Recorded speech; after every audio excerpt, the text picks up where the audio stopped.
Here's the man at work doing burgers. And Lonnie is wearing Emma's hat. I said, you're stretching his hat out. What'd you say? She's stretching mine out.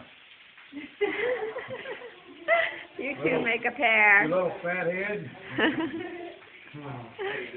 Now, here it goes. It's burger time. Fresh buns. Okay, mustard. Moving line. Ketchup.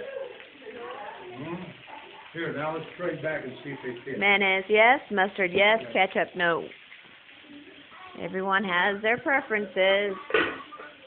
How about some tomatoes? And onions? You know what's missing? Besides bacon? Pickles. Oh, yeah. Lettuce?